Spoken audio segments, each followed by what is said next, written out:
마태복음 3장까지 왔는데 아직도 예수님의 사역이 시작되지 않습니다. 예수님의 사역 전에 세례 요한의 사역을 마태복음은 먼저 소개하고 있습니다. 그의 모습을 소개하는데요, 그는 낙타 털 옷을 입고 허리에 가죽띠를 띠고 음식은 메뚜기와 석청을 먹었더라. 광야에서 아주 시골스럽게 그리고 아주 볼품 없이 살아가는 모습을 성경은 묘사하고 있습니다. 그런데 이 사람의 인기가 아주 하늘을 치솟습니다. 예루살렘과 온 유대와 그리고 요단강 사방에서 다 그에게 나아온다라고 기록하고 있습니다. 많은 사람들이 와서 이 세례 요한에게 세례를 받고 있습니다. 왜 이런 현상들이 일어나고 있을까요? 시골에서 볼품없고 아무것도 가진 것 없는 어떤 한 선지자의 외침에 온 이스라엘이 지금 반응하고 있는 것입니다. 이런 반응이 어떻게 해서 일어나게 되었는지에 대한 궁금증은요, 구약 성경을 아는 사람이라면 쉽게 발견할 수 있습니다. 구약 성경의 맨 마지막 성경은 말라기입니다. 그 중에서도 맨 마지막 장 마지막 절에 보니까 하나님께서 이 말라기 선지자를 통하여서 앞으로 일어날 일들을 예언하셨습니다. 근데 그 예언의 내용이 무엇이냐면 말라기 4장 5절부터 6절 보니까요, 한번 띄워주실까요? 보라, 여호와의 크고 두려운 날이 이르기 전에 내가 선지자 엘리야를 너희에게 보내리니 그가 아버지의 마음을 자녀에게로 돌이키게 하고 자녀들의 마음을 그들의 아버지에게로 돌이키게 하리라. 돌이키지 아니하면 두렵건대 내가 와서 저주로 그 땅을 칠까 하노라 하시니라 라는 말씀이 이 말라기 구약 성경의 맨 마지막 말씀입니다.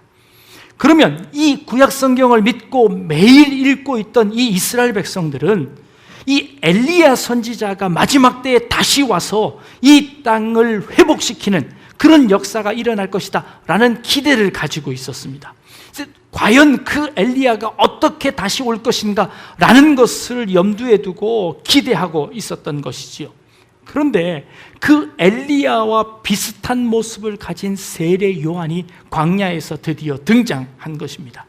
엘리야는 어떤 모습을 가지고 있었냐면요, 성경에서 유일하게 그 모습들을 잘 묘사했는데 열왕기하 1장 8절에 아방이 엘리야를 잡아오라고 합니다. 근데 그 엘리야가 도대체 어떻게 생겼는지 모르는 신하들이요, 엘리야가 도대체 누구인지 모릅니다. 왕에게 이렇게 이야기합니다. 내가 어떤 사람을 만났는데 그는 털이 많고 허리에 가죽띠를 띠고 있었습니다 라고 표현을 합니다. 그러자 왕이 그자가 바로 엘리야다 라고 합니다. 엘리야의 모습은 털이 많고 그리고 허리에 가죽띠를 띠고 있었습니다. 이것이 그 엘리야 선지자의 트레이드 마크처럼 되어져 있었던 거죠.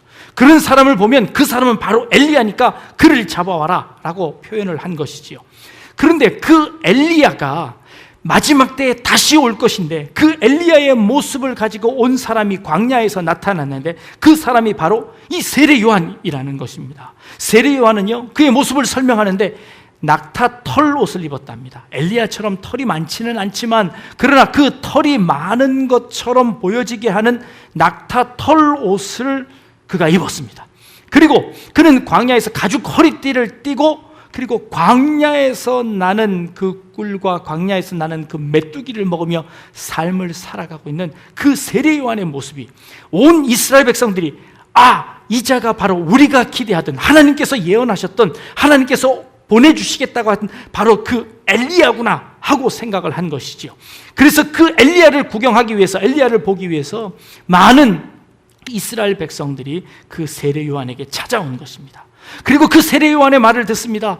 회개하라, 천국이 가까웠다 라는 그 음성을 듣고 나서 많은 사람들이 그 세례 요한에게 머리를 밀며 다 세례 받기를 원하는 것입니다. 그래서 많은 사람들이 몰려와 세례를 받습니다. 그 중에는요, 바리새인들과 사두개인들도 그 가운데 세례를 받으러 이 세례 요한에게 왔습니다. 그러자 이 세례 요한이 버럭 화를 내면서 이 독사의 자식들아, 누가 너희를 들어 임박한 진노를 피하라고 하느냐라고 그들을 호통칩니다. 호통을 치며 그들을 쫓아냅니다. 그 중에는 쫓겨난 사람도 있고 그 중에는 그 말이 뜨끔해서 세례를 받는, 회개하고 세례를 받는 사람들도 있었습니다. 그 당시의 배경들을 조금 제가 설명을 해드리려고 하는데요. 그 당시에 이 이스라엘 사회에는 약 한 4가지 계층의 사람들, 이 이스라엘의 그 민심을 주도하는 4가지 계층의 사람들이 있었습니다. 첫 번째는 바리새파라는 사람입니다. 바리새파 사람은요, 분리된 자라는 것이죠. 뜻을 가지고 있습니다. 아주 율법을 지키는 것을 굉장히 강조하는 그런 사람들이었습니다. 그리스와 로마의 헬레니즘 문화를 받아들이는 것을 거부하고 유대의 전통적인 그 전통을 지키려고 하는 그런 사람들이 이 바리새파 사람들이었습니다. 그들은 굉장히 경건하게 살았습니다. 그래서 백성들로부터 많은 칭송을 받는 그런 사람들이었습니다. 그러나 예수님께서는 늘 그 바리새파 사람들을 책망하고 그들을 나무랐습니다. 왜냐하면 그들은 그 경건하게 살아가는 그 형식만 붙잡고 있고 나머지 그 내용, 그 알맹이들은 다 잊어버리는 그런 사람들이었기에 예수님으로부터 그 호통을 당하였던 그런 사람들이었습니다. 그러나 백성들에게는 큰 인기를 얻고 있던 그런 사람들이었고 회당을 중심으로 모여드는 그런 사람들이었습니다. 두 번째로 사두개파 사람들이 있는데요. 이 사람들은 사두개라는 것은 의로운이라는 의미를 가지고 있습니다. 거슬러 올라가면 솔로몬 시대의 제사장이었던 사독의 그 후예들로 여겨지는데요. 이 사람들은 정치적인 권력을 가진 사람들입니다. 예루살렘의 귀족들 그리고 대제사장으로 구성되어져 있어서 정치적 세력과 연합해서 자신의 부와 권세와 사회적 지위를 확보하고 있었던 그런 사람들이었습니다. 바리새파 사람들과는 서로 이 의견이 잘 맞지 않았습니다. 그들은 부활을 믿지 않았고요. 그리고 귀신의 정체를 믿지 않았습니다. 그러면서도 이 유대 종교에서 그 율법들을 지키는 제사장으로서의 사역을 감당하는 그런 사람들이었습니다. 그들은 AD 70년에 예루살렘 성전이 멸망하는 그 순간에 자취를 감추어 버린, 그 순간부터 없어져 버린, 성전이 없으면 이 사람들은 설 수 없기에 없어져 버린 그런 사두개파 사람들이었습니다. 거기에 또 다른 한 파가 있는데요. 그것은 에세네파라는 파입니다. 이 바리새파와 비슷한 기원을 가지는데 이분들은 조금 더 극단적인 견해를 취해서요, 광야에서 공동체 생활을 하는, 그리고 금욕을 근간으로 삼는 그런 집단이었습니다. 어떤 학자들은 이 세례 요한이 이 에세네파에 속해 있었을 것이다 라고 추정하기도 하는데 그들과는 조금 다른 견해를 가지고 있는 것 같습니다. 그들은요, 오히려 자신들의 경건하기 때문에 천민이나 세리나 창기와 같은 사람들을 부정한 것으로 여겨 그들과 아예 상종하지 않고 자기들끼리만 독야청청하려는 그런 모습을 보이고 있습니다. 오히려 세례 요한은 그런 사람들에게 다가가서 그들을 회개시키고 그들을 돌이키는 그 일들을 감당한 것으로 보아서 이 에세네파는 아닐 것이다 라고 여겨집니다. 이 에세네파들은요, 어디에 살았냐면 광야에 나가서 동굴 가운데 살았습니다. 이 사람들에 대한 자료가 별로 없었었는데 1946년에 어떤 목동이 양떼를 치다가 그만 돌을 하나 동굴에다가 던졌는데 그 동굴 안에 쨍그랑 소리가 나는 겁니다. 그래서 그 안을 들어가 보았더니 그 동굴 안에 여러 개의 그 항아리들을 발견합니다. 그리고 그 항아리 속에서 그 문서들을 발견하는데요. 사진을 한번 보여주시겠습니다. 에세네파들이 살고 있었던 이런 동굴입니다. 이것이 쿰난 동굴이라고 사해 지역 근처에서 발견되어지는데요. 저렇게 절벽 같은 그곳에 굴 속에 들어가서 사는 사람들이었습니다. 그래서 세상과 단절되어 있고 자기들만의 공동체를 가지고 공동재산을 가지고 그 하나님의 말씀대로 살려고 했던 그런 사람들이었지요. 그런데요, 이 안에 들어가 보니까 이런 동굴들에 이 항아리들이 발견되었습니다. 1946년도에 발견되었으니까요, 아마도 거의 한 2000년 동안 이것이 이 속에 감추어져 있었습니다. 이곳은 아주 건조한 지역이어서 쉽게 상하지 않았고 이 톡이, 이 뚜껑을 아주 밀폐를 잘 해놓아서 그 안에 이 물건들이 잘 보존되어졌습니다. 그 안에 발견되어진 것이요, 이런 성경들입니다. 두루마리 성경인데요, 이게 말려져 있어서 그 항아리 속에 들어가 있었습니다. 이 성경을 보니까 그 사람들이 한 글자 한 글자 옮겨 써서 양피지에 적은 이 가죽 이 종이들을 많은 숫자의 종이들을 발견할 수 있었습니다. 이만큼 경건하게 살던 사람들이 에세네파였습니다. 마지막으로 어떤 다른 종류의 사람들이 있었는데 이것은 열심당이라고 합니다. 젤롯이라고 하는데요. 이 예수님의 제자 중에서 젤롯인 시몬이라고 표현합니다. 열심당원입니다. 이 열심당원은 헤롯 왕 시대에 생겨진 것으로 추측이 되는데, 헤롯이 무력으로 이 유대인들을 짓밟자 이들이 무력 봉기를 한 겁니다. 폭력을 써서라도 이 유대인들이 해방되는 것을 목표로 삼는 그런 집단이 이 열심당원이었습니다. 이 열심당원의 최후는 어떻게 되어지냐면 AD 70년에 예루살렘 성이 멸망되었을 때였습니다. 이 젤럿 당원들이 숨어서 있다가 성전이 멸망당하자 그들이 한 곳으로 몰려간 곳이 있었습니다. 어디냐면 마사다라는 곳이었습니다. 이스라엘 성지 여행을 가게 되면 꼭 반드시 들려지는 곳이 이 마사다라는 곳입니다. 사진을 한번 보여주실까요? 이 마사다라는 곳입니다. 천연 요새입니다.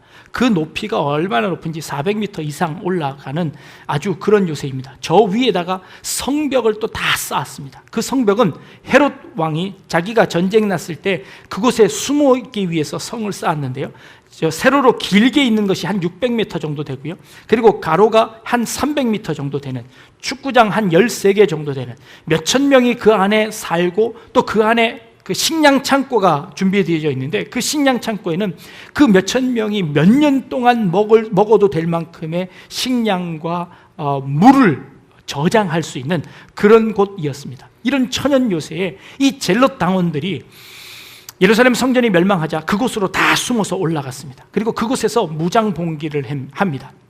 로마의 제10군대, 약 한 16,000명 정도 되는 그 군사들을 파병을 해서 이곳에 있는 마사다에 있는 이 유대인들을 전멸하라는 명령을 내립니다.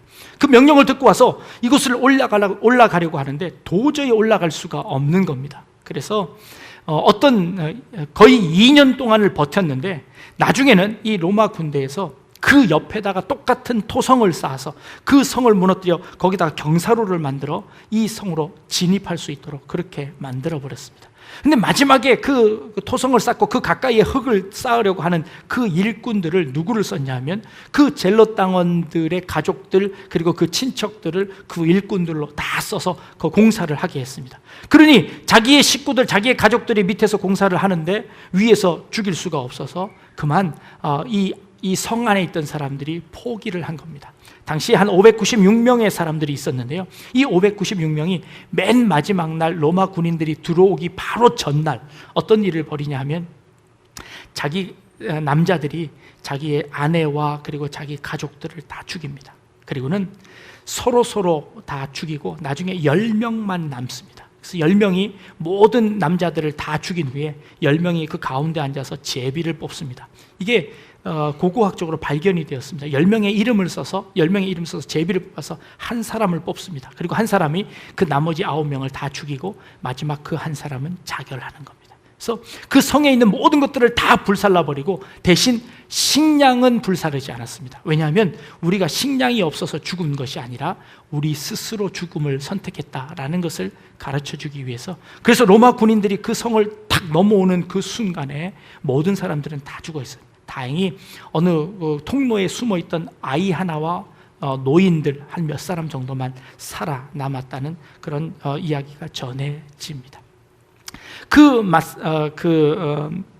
마사다는요, 지금도 이스라엘 군인들이요, 군사훈련을 다 마치고 난 후에 그 마사다에 가서 마지막 견학을 한답니다. 그리고는 그들에게 이렇게 외친답니다.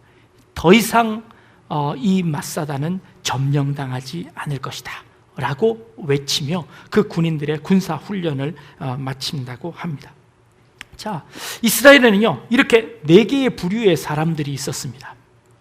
이런 부류의 이 이스라엘 사람, 유대인들을 리드하고 있는 그런 사람들이었지요. 일반 평민들은 어떻게든 마음속으로 누구에게 동조하든 그 4사람의 지도자들을 따라가게끔 되어 있었습니다. 그런 사람들 앞에 지금 이 세례 요한이 나와서 선포하고 있습니다. 그 선포는 무엇이냐면 회개하라, 천국이 가까웠느니라 라는 선포였습니다. 그런데 그 천국이 가까웠다라는 그 선포 아래 그 많은 사람들이 몰려왔으면 그 사람들이 생각하고 있는 천국이라는 것이 도대체 무엇일까요? 사복음서에 천국이라고 표현한 곳은 이 마태복음밖에 없습니다. 천국은 천국, 하늘나라입니다. 하늘, 이 유대인들이 생각하는 하늘은요, 세 가지의 하늘이 있습니다. 첫 번째는 이 땅에서부터 시작되어지는 공기가 있는 이 하늘이 첫 번째 하늘입니다. 두 번째 하늘은 별이 있는 그곳이 두 번째 하늘이고요. 세 번째 하늘은 그 별을 넘어 있는 그 하나님이 계시다라고 하는 그런 하늘을 유대인들은 생각하고 있습니다. 그래서 이 천국이라고 할 때 이 천국은 하늘들의 나라라고 표현되어 있습니다. 마태가 이 하늘들의 나라라는 것이 도대체 무엇을 의미하는 것일까요? 천국, 천당, 극락, 그 다 하늘에 있는 좋은 것 아닙니까? 그 좋은 나라에 기독교도 그렇고 불교도 그렇고 다른 모든 종교도 그 하늘나라 가고 싶은 것 아닙니까? 라고 이야기하는 것이죠. 그러나 이 마태가 쓰고 있는 이 하늘이라는 것은 그런 보편적인 하늘을 의미하는 것이 아니라 이 유대인들이 생각했던 그 하늘의 주인은 누구이냐면 바로 하나님입니다. 유대인들은 하나님이라는 단어를 쓰는 것을 꺼려해서 하나님 대신에 그것을 하늘로 바꾸어 놓았을 뿐이지 이것은 우리가 생각하는 그냥 막연한 그런 하늘나라가 아니라는 것이죠. 이 마태가 쓰는 이 하늘나라는 마태복음에 33번이나 기록되어져 있는데요, 그 33번에 모두 다 그 병행 구절인 마가복음이나 누가복음을 볼 때 이 모든 구절은 하나님의 나라로 표현되어져 있습니다. 다른 복음서에서는 전부 다 하나님의 나라라고 되어 있는데 이 마태복음에는 그저 하늘나라라고 표현되어져 있다는 것이죠. 그래서 우리에게 간혹 이 하늘나라가 오해되어졌습니다. 이 하늘나라가 도대체 어디일까? 내가 꿈꾸는 하늘나라는 어떤 나라일까? 저마다 하늘나라에 대한 소망을 다르게 갖고 있었다는 것입니다. 마치 그 당시에 4개 부류의 그 유대인들이 갖고 있었던 하늘나라에 대한 소망이 다 달랐던 것처럼 말입니다. 바리새인들이 가졌던 그 하늘나라의 의미는 무엇일까요? 도덕적으로 완성되는 그런 나라를 바랬을 겁니다. 율법이 완성되어서 도덕적으로 아주 평안한 그 나라가 되어지는 것, 그것을 하늘나라라고 보았을 것입니다.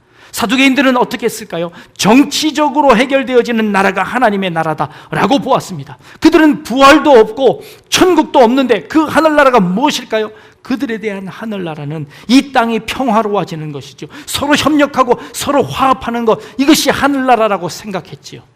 그리고 다른 사람들은 열심당원들은 어떻게 했을까요? 우리 유대인들, 이스라엘 민족이 다시 회복되는 것, 이것이 진정한 하늘나라라고 믿었을 것입니다. 각자 저마다 하나님의 나라에 대한 다른 소망들을 가지고 있었던 것이지요. 그런 소망들 가운데 이 세례 요한이 선포한 이 천국은 도대체 어떤 의미였을까요? 세례 요한이 회개하고 천국이 가까웠다라는 이 말은 어떤 의미였을까요? 천국이 가까웠다라고 표현하는데요, 천국이 가까웠다는 것은 천국이 이미 왔다는 것을 의미할까요? 아니면 지금 천국이 오고 있다는 것을 의미할까요? 아니면 천국이 아직 안 왔다는 것을 의미할까요? 이 천국에 대한 이 의미, 천국의 의미와 그리고 이 가까이 왔다는 이 의미가 그들에게 도대체 어떤 의미로 다가왔을까 하는 것을 생각해 보는 겁니다. 그리고 우리들이 생각하는, 여러분들이 생각하는 천국은 도대체 무엇일까요? 여러분들은 무슨 천국을 기대하십니까? 예수님이 오셔서 베풀어지는 그 천국이 어떤 천국을 기대하실까요? 예전에 7, 80년대 우리나라에 복음을 전할 때 예수천당 불신지옥이라고 했습니다. 예수 믿으면 천당 갑니다. 예수 믿으면 천당 갑니다. 그 천당은 어떤 곳인가요? 그 천당은 잘 사는, 가난이 없는 그런 곳이었습니다. 그래서 천당을 소개할 때요, 우리 어렸을 때 찬양 늘 불렀습니다. 천당은요, 그 길이 전부 다 황금길로 되어 있답니다. 그 천당에는요, 우리가 걸어가는 그 모든 길을 다 황금으로 다 포장을 했답니다. 황금이 비싼 이유는 뭐죠? 황금이 비싼 이유는 귀해서 비쌉니다. 길가에 다 황금이 깔려 있으면 황금이 비쌀까요? 안 비쌀까요? 천국 가면 황금값이 아마 아주 똥값일지 모르겠습니다. 우리나라가 좀 잘 살게 되었습니다. 그전처럼 배고프지 않았습니다. 천국에 가지 않아도 내 손가락에 금이 있고요, 그리고 내 목걸이에 금이 다 주렁주렁 걸려 있습니다. 천국에 가면 너도 나도 다 가질 것, 이 땅에는 나만 가졌는데 저 천국에 가면 다른 사람들도 다 가질 건데 나 그 천국 안 갈래, 이 소리가 나오기 시작하는 겁니다. 굳이 천국 안 가고 천당 밑에 있는 분당쯤 가서 집 사서 살면 아주 잘 살 수 있다라고 생각하는 그런 생각들이 팽배해졌습니다. 네, 재정적으로 편안해졌습니다. 이제 천당에 대한, 천국에 대한 소망을 잊어버렸습니다. 그러면 우리에게 있어서 천국은 무엇일까요? 건강이 안 좋은 사람들은 병이 없는 곳이 천국이라고 생각합니다. 병이 다 없어져. 요즘 의술이 얼마나 발달되었습니까? 다 그 건강에 관심을 가집니다. 얼마 전 사촌들이 모였는데요, 한 40대 정도 되는 사람들이었는데 1시간 동안 대화를 나누는데 대화의 주제가 다 건강이었습니다. 그래서 무엇을 먹고 무슨 약을 먹고 어떤 운동을 하고, 이 40대부터 벌써 건강을 챙기기 시작하는 겁니다. 천당 가서 건강하게 사는 것, 이제 관심 없습니다. 이제 은퇴하고 나서도 건강하게 사는 것, 이것이 관심입니다. 천당 가는 것보다 은퇴하고 나서 편하게 살 수 있는 그 매달 연금 나오고 매달 돈 나오는 그것 있으면 천당 안 가도 되겠다 생각하고, 그 병원에서 치료받는 것, 그것으로 이 천당을 이야기하는 것이죠. 며칠 전에 영국에서 브렉시트를 국민투표로 결정했습니다. 72.2%의 투표율이었습니다. 대단한 투표율이죠. 거기에 51.89% 대 48.11% 차이로 탈퇴하기로 결정을 했습니다. 탈퇴하는 이유가 뭔가요? 난민들을 받아들이지 않겠다는 거죠. 물론 다른 이유들도 있습니다. 그런데요, 그 안에는 이제 터키도 EU에 가입되고 나면 그 터키 이주민들을 받아야 되고 여러 가지 실업률 문제, 여러 가지 문제들이 생겼습니다. 아니, 우리나라끼리 잘 살 수 있다, 우리끼리 잘 살겠다 하고 이야기한 것이죠. 그래서 그건 탈퇴를 선언한 겁니다. 점점점 이제 더 이상 우리 천국을 기대하지 않습니다. 도대체 천국이 무엇인가라는 천국을 소망하지 않습니다. 여러분들이 생각하는 천국은 어떤 곳입니까? 여러분들이 천국을 기대하고 계십니까? 그렇다면 지금 이 세례 요한이 외치고 있는 회개해라, 천국이 가까웠다라고 외치고 있는 이 천국이라는 것은 도대체 어떤 의미의 천국이었을까요? 아까 말씀드렸던 것처럼 이 천국은요, 가까이 왔다라는 이 표현은 이미 도착했다라는 말도 되고, 지금 오고 있는 중이다라는 말도 되고, 그리고 아직 오지 완성되지 않았다라는 말도 되어집니다. 왜냐하면 그 당시에 이 이스라엘 나라는요, 그 나라가 형성되기 위해서는 국민과 영토와 주권이 있어야 합니다. 국민과 영토는 있었는데 이스라엘 백성들이 가지지 못한 것은 무엇이죠? 주권을 가지지 못했습니다. 그래서 그는 식민지를 살고 있었습니다. 하나님의 나라가 회복되는 것, 그들에게 있어서 무엇입니까? 하나님의 주권이 선포되어지는 겁니다. 국민과 영토 위에 하나님께서 다스리는 나라가 되면 그 나라가 하나님의 나라가 되어지는 것이죠. 이 하나님의 나라라는 것은 바로 그런 의미를 가지고 있습니다. 하나님께서 다스리는 그런 나라가 될 것이다 라는 것이지요. 그렇다면 그 하나님의 나라라는 것은 하나님께서 임하시는 순간 그 하나님의 나라는 이미 임한 것이지요. 그런 의미에서 하나님의 나라가 가까웠다라는 것은 하나님의 나라가 이미 임했다는 것입니다. 그러나 사람들이 하나님의 말씀을 듣지 않고 하나님의 주권에 순종하지 않아서 그 순종하지 않는 사람들을 회개시키고 그들을 돌이켜내는 일을 이 세례 요한과 예수 그리스도께서 하실 것입니다. 그런 의미에서 하나님의 나라는 이제 앞으로 진행되어질 것입니다. 그리고 그 예수님께서 다시 오시는 그날에 이 땅을 완전히 심판하시고 이 온 땅을 하나님의 나라로 새롭게 만드실 그때가 되어질 때 하나님의 나라는 완성되어질 것입니다. 하나님의 나라의 의미는, 하나님의 나라가 가까웠다는 의미는 바로 이렇게 세 가지의 시제의 의미를 가지고 있습니다.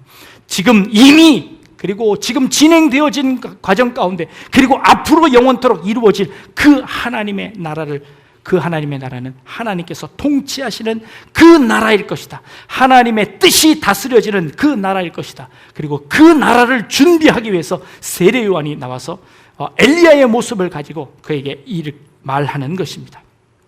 그런데요, 이 말라기서에 보니까 하나님께서 예언하신 그 선지자가 와서 그 죄를 회복시키고 하나님의 나라를 만들어가는 그 과정을 설명하는데, 말라기 3장 1절부터 5절까지 말씀에 그 나라가 어떤 나라인지 우리에게 힌트를 주고 계십니다. 그 말씀을 한번 살펴보면요, 1절에, 3장 1절에 만군의 여호와가 이르노라, 보라 내가 내 사자를 보내리니 그가 내 앞에서 길을 준비할 것이요 또 너희가 구하는 바 주가 갑자기 그의 성전에 임하시리니 곧 너희가 사모하는 바 언약의 사자가 임하실 것이라 라고 말씀하십니다. 조금 건너뛰어서 5절 말씀을 보면요, 내가 심판하러 너희에게 임할 것이라, 점치는 자에게와 간음하는 자에게와 거짓 맹세하는 자에게와 품꾼의 싹에 대하여 억울하게 하며 과부와 고아를 압제하며 나그네를 억울하게 하며 나를 경외하지 않은 자들에게 속히 증언하자 만군의 여호와가 말하였느니라 라고 말씀하십니다. 회개해서 하나님의 나라를 회복해야 하는 그 제목들을 설명하는데, 그 제목이 점치는 자, 간음, 거짓 맹세, 품꾼의 싹, 과부와 고아를 압제하는 것, 나그네를 억울하게 하는 것, 그리고 나서 나를 경외하지 않는 자를 언급하고 있습니다. 하나님의 나라가 어떤 나라인지를 설명해 주는 것입니다. 하나님의 나라라는 것은 바로 이런 것이 이루어지는 것이 하나님의 나라입니다. 우리가 삶을 살아가고 있는 그 곳곳에서 점치는 자가 없고, 간음하는 자가 없고, 거짓 맹세하는 자가 없고, 품꾼의 삭을 속이거나 그들을 품꾼들을 억울하게 하는 자가 없고, 과부와 고아들이 압제당하지 않고, 그리고 나그네들이 억울함을 당하지 않는 그런 나라가 하나님의 나라가 되는 것이다.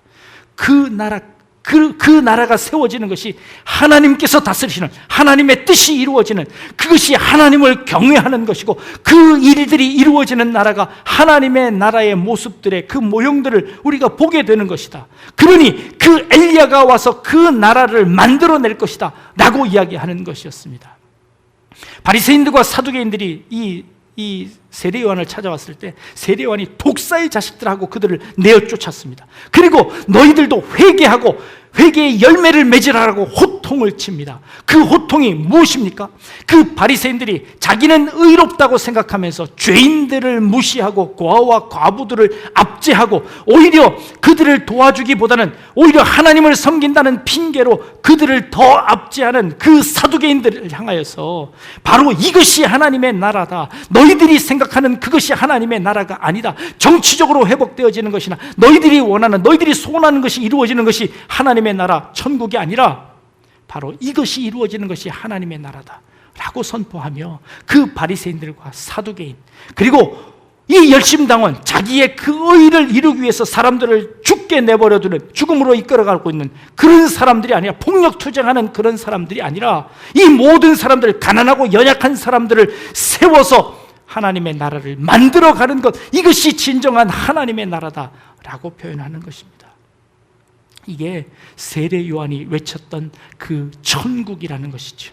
그리고 이것은 말라기서가 이야기하고 있는 엘리야가 다시 와서 외치게 되어지는 그 하나님의 선지자, 바로 그가 세례 요한, 그가 하나님의 사람이다 라고 외치는 그 내용을 소개하고 있는 것입니다.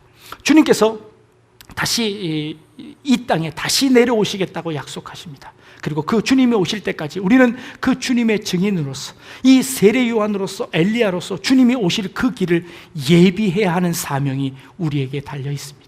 우리가 가는 곳곳마다 그것이 하나님의 나라가 되어질 수 있기를 원합니다. 하나님의 통치 방법대로, 하나님이 원하시는 대로, 하나님의 마음이 있는 그곳이 하나님의 나라가 되어집니다. 그 마음을, 하나님의 심정을 가지고 우리가 나아가는 그 모든 것이 하나님의 나라가 되어지는 것이죠. 분기별로 우리가 봉사활동을 합니다. 왜지요? 하나님의 나라를 확장해 나가는 겁니다. 하나님의 사랑을 가지고 그 어려운 사람들을 도와주며 그들도 하나님의 그 범위 안에 들어올 수 있도록 만들어내는 것, 그것이 하나님의 나라가 시작되어지는 것이지요. 그것이 하나님의 나라가 확장되어지는 것입니다. 물론 그것이 완전한 하나님의 나라가 되지 않습니다. 완전한 하나님의 나라는 예수 그리스도가 다시 오실 그때에 온전히 이루어질 것입니다. 그러나 하나님의 나라는 우리 속에서부터 시작하고, 그리고 우리 사이에서부터 시작하고, 우리 공동체에서 그 하나님의 나라가 싹이 나는 것이죠. 그 하나님의 나라가 번져가는 것입니다. 누룩 속에, 밀가루 속에 집어넣었던 조그만 누룩이 그 온 밀가루를 부풀게 만들어 놓았다는 그 주님의 그 주신 그 예화가 천국의 예화입니다. 천국이 그렇게 우리 가운데 퍼져나갈 것입니다. 우리는 그 누룩이 되어서, 그 조금밖에 없는 그 누룩이 되어서 이 세상을 하나님의 나라로, 하나님의 주권이, 하나님의 통치 방법이 다스려지는 그 나라로 이 세상을 바꾸어내는 그 일들을 우리에게 부탁하신 것이죠. 그 일을 세례 요한이 감당했습니다. 그리고 지금 우리에게 그 일을 부탁하고 계십니다. 주님 오시는 그날까지 여러분도 이 엘리야의 마음으로, 그리고 이 세례 요한의 마음으로 주님의 마음을 가지고 여러분들이 있는 그곳, 여러분들이 일하시는 직장, 여러분들이 있는 그 가정, 여러분들이 있는 사회의 모든 일터, 여러분들이 가시는 곳곳마다 하나님의 나라를 퍼뜨리는, 하나님의 나라를 확장하는, 하나님의 뜻을 전하는 그런 천국의 사도들이 될 수 있기를 주님의 이름으로 축복합니다. 기도하겠습니다.